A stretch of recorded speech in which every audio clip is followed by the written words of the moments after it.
My father was the greatest outdoorsman I ever knew. It didn't matter what it was. Hunting, fishing, trapping. I mean, even now, in the state that he's in, he's outside constantly. Trapping. I remember being out on the trap line just, 8 years old, running traps. That's some of the best memories I have is trapping. I think that's why Wild for the Outdoors kind of started. One of the main reasons was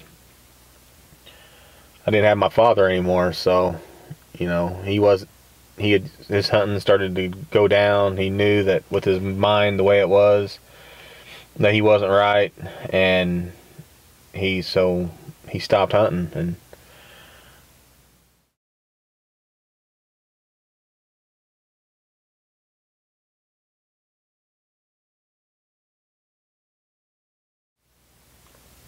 I'm pretty sure that's why I picked up the camera and started videoing my trapping and then hunting, and just because my dad taught me so much, and then he was just not there, so I was doing all this by myself, and it was kind of a way to have somebody out there with me.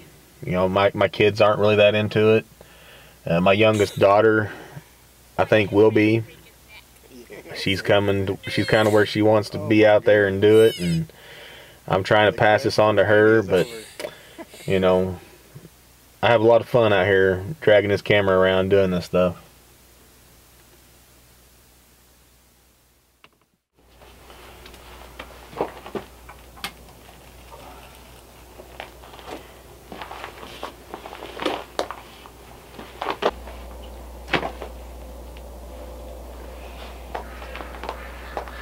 This here is the first animal I ever shot was a rabbit. I remember my dad and I was riding around. I was little bitty, and we just drive around and we look for rabbits in the ditch. He'd be like, we're looking for an eye, or just anything that says rabbit, look for it. And you drive around, you look underneath logs and stuff, and he'd tell me where I need to be looking. And I remember growing up and shooting, that sucker stood up on its back legs, put its hands together like it was praying.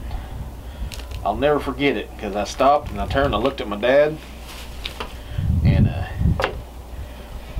he just took the gun away from me, drew down on it, pow, shot it. When he'd talk about that story later on, he'd say, he did that because he didn't want me to think that that animal was praying and that they might go soft. But I tell you what, I really enjoy rabbits. Some of the best eating there is out in the woods. A lot of people, they don't like wild game, or they say it has a gamey flavor, stuff like that, but man, it's all on how you prepare it. I've been doing my own game for many years. I've never ever had one single problem with it. Anybody I've ever fed it to has loved it.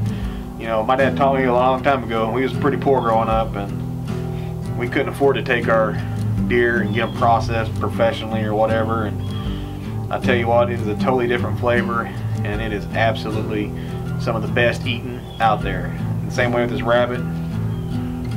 This thing was just kicking around not too long ago. I'm going to have it for a nice meal here pretty soon. So you can't beat living off the land, and that's what my dad always told me. That's how he always taught me, was living off the land.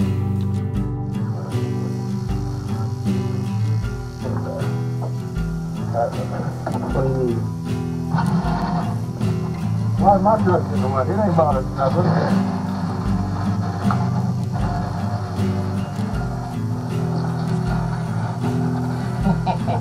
The 10-pointer, as they called it, 10 points. I didn't have to cheat.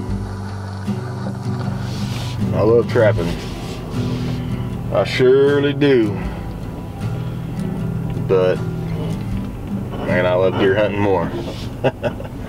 Deer hunting is 100% the thing that I look forward to every year, and now it's closing down. But got a few deer in the freezer. I owe every bit of the deer knowledge I had to my dad. He was he was there for me. I mean, all through it, teaching me, guiding me, being patient, showing me everything that I needed to know to go out and kill a deer. And I did. I was 11 years old the first time I ever shot a deer. Yeah, I owe my dad every bit of outdoor knowledge I got. I owed my dad.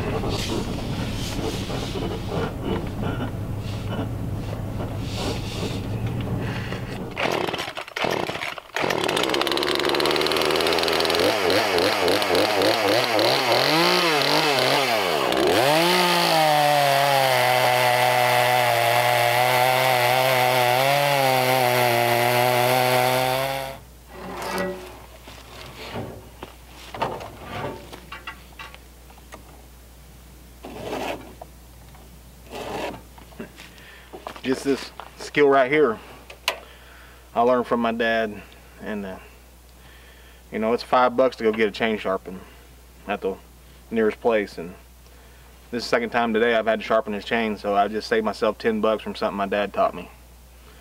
You know, cutting wood, using a chainsaw, reading the brush, reading the wood. That's all stuff that my dad taught me growing up, watching him and just taking the time to teach me. And it's all stuff that's helped me out along the way and saved me money. Burning wood saves me money. I got probably $100 worth of wood laying over there already. All it's cost me is a little bit of fuel and some sharpening. Otherwise I'd had to pay $110, $120 for the wood, $10 for the sharpening.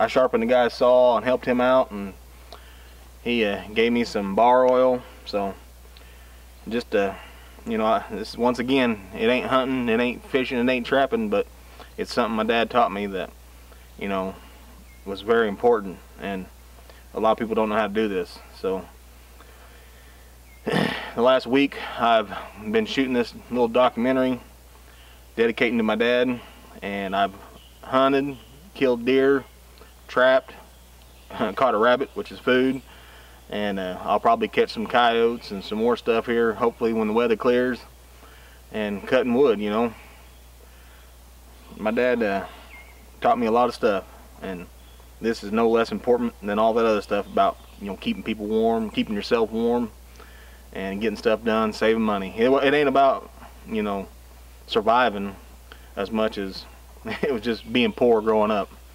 And I'm sure glad I was, because I learned a lot of skills from him. So that's what this is all about. So I hope you all enjoyed this little short documentary video I done called Dedication for my dad.